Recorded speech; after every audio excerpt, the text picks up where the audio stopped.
Friends, ఈరోజు మీకోసం నేను చపాతీ చూపించబోతున్నాను. ఇదేంటబ్బా చపాతీ అనుకోవద్దు, మెంతి కూర వేసి చపాతీ చేస్తున్నాను. చాలా బాగా వచ్చింది, మీరు ట్రై చేయండి. హెల్త్కి కూడా చాలా మంచిది. ఎప్పుడు ఒకేలా కాకుండా ఇలా అప్పుడప్పుడు చేసుకుంటూ తింటూ ఉండాలి కదా. ఇంట్లో వాళ్ళకు కూడా తినిపిస్తూ ఉంటే మన ఫ్యామిలీ మనము హెల్తీగా ఉండడమే కదా కావాల్సింది. నా రెసిపీస్, నా వంటలు, నా వీడియోస్ నచ్చితే లైక్ చేయండి. నా ఛానల్ని సపోర్ట్ చేస్తూ సబ్స్క్రైబ్ చేయండి. దానిలో కర్రీ కూడా చేశాను, ఆ కర్రీ కూడా మీకోసం అప్లోడ్ చేస్తాను. ప్రస్తుతానికైతే చపాతీని చూపిస్తాను మీకు క్లియర్గా వీడియోలో అర్థమయ్యేలాగా క్లారిటీగా ఇంగ్రీడియంట్స్ ప్రాసెస్ చూపించి చెప్తానన్నమాట. ఇంకా మరిన్ని వీడియోస్ కోసం సపోర్ట్ చేయండి. నా ఛానల్కి సబ్స్క్రైబ్ చేసుకోండి. నా ఛానల్ని ఫస్ట్ టైం చూస్తున్న వాళ్ళు కూడా ఇదిగోండి. ఇంకా నేను గోధుమ పిండి 1 కప్పు, మైదా పిండి 1 కప్పు తీసుకున్నాను. మీరు కావాలంటే గోధుమ పిండి మాత్రమే యూజ్ చేసుకోండి. నాకు ఇలా తీసుకోవాలనిపించింది. ఇంకా మెంతి కూరని చిన్న చిన్న పీసెస్ చేసుకొని కడిగి డైరెక్ట్గానే వేసేస్తున్నాను. ఏం ఉడికించట్లేదు. మెంతి కూర ఈజీగానే ఫ్రై అవుతుంది కాబట్టి చపాతీతో పాటు ఇంకా ఉడికించే పని లేకుండా కడిగేసుకొని డైరెక్ట్గా పిండిలో వేసేసుకుంటున్నాను. మీకు వచ్చిన వాళ్ళైతే లైక్ చేయండి, రాని వాళ్ళు చూసి నేర్చుకొని మీరు చేసిన తర్వాత కామెంట్స్లో నాకు పెట్టండి ఎలా వచ్చిందో ఈ రెసిపీ అయితే. ఇంకా కారం 1/2 స్పూన్ దాకా వేసాను. కారంతో పాటు సాల్ట్ 1/2 స్పూను వేసేసుకొని ముందు ఆకంతా పిండిలో మిక్స్ అయ్యేలాగా లైట్గా కలుపుతూ మిక్స్ చేసుకోండి.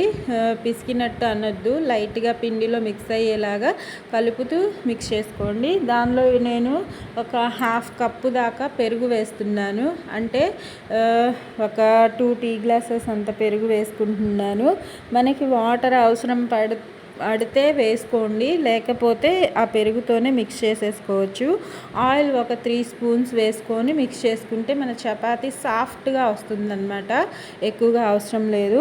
3 స్పూన్స్ అంత ఆయిల్ కలిపేటప్పుడు వేసి మనం పిండికి రెస్ట్ ఇస్తాం కాబట్టి అప్పుడు నానినప్పుడు మనకి చపాతీ బాగా వస్తుంది, మనకి మృదువుగా వస్తుంది. ఇలా కట్ చేస్తే కట్ అయ్యేలా ఉంటుంది. తినేటప్పుడు కూడా చాలా సాఫ్ట్గా ఎమ్మీగా అనిపిస్తుంది. ట్రై చేయండి. పిండిని కలిపేసుకొని ఇలా రెస్ట్ ఇద్దాము. ఒక 1 అవర్ రెస్ట్ ఇచ్చాను నేనైతే. మీకు మీ టైంని బట్టి రెస్ట్ ఇవ్వండి. నానబెట్టేసుకొని 1 గంట తర్వాత చపాతీ ప్రిపేర్ చేసుకుంటున్నాను. దీన్నైతే నేను ఫోల్డింగ్ ఏం చేయట్లేదు. మన ఆకుకూరలు కానీ ఏవైనా వేరే మిశ్రమాలు పెట్టి చేసినప్పుడు ఫోల్డ్ చేయకుండా ఒక పొర మీదే చపాతీ చేసుకుంటే బాగా వస్తుందన్నమాట. కాకపోతే కాస్త మందంగా చేసుకోవాలి. అది కుక్ అయ్యేలాగా కుక్ చేసుకుంటే సరిపోతుంది. ఇంకా చపాతీ ముద్దను పెట్టేసుకొని అందరికీ తెలిసిందే కదా చపాతీ రోల్ చేయడం ఎలాగో. ఇంకా చపాతీని రోల్ చేసేసుకొని చక్కగా పెనం దగ్గరికి వెళ్ళిపోదాము. ముందు ఒకటి చేసేది మీకు చూపిస్తున్నాను. షేప్ అనేది మీ చేతిలో ఉంటుంది, రౌండ్గా వచ్చేది లేకపోతే ఇంకెలా వచ్చేది. ఇలా పిండి జల్లుకుంటూ చేసుకుంటే బాగా వస్తుంది. ఇంకా కాస్త మందంగానే చేశాను నేను. ఇలాంటివి మందంగానే ఉండాలి. పలుచగా చేసామంటే ఆకు మరీ బయటికి వచ్చేసి ఊడిపోయేలా ఉంటుంది. ఇంకా స్టవ్ వెలిగించేసుకొని హై ఫ్లేమ్లోనే పెట్టాను. అది కాస్త కలర్ వచ్చిన తర్వాత టర్న్ చేసుకోండి. 2 వైపులా కాస్త లైట్గా కలర్ వచ్చిన తర్వాత మాత్రమే ఆయిల్ కానీ నెయ్యి కానీ అప్లై చేసుకోండి.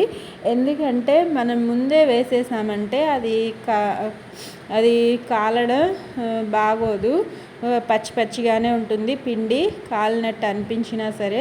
ఇదిగోండి, కాస్త కలర్ మారిన తర్వాత నేను నూనె వేసుకుంటున్నాను. మీ దగ్గర నెయ్యి ఉంటే నెయ్యి వేసేసుకోండి. ఇంకా ప్రతిదీ నెయ్యితో ఏం తింటామని చెప్పి నేనైతే ఆయిల్తోనే ఫ్రై చేసేసుకుంటున్నాను చపాతీస్ని.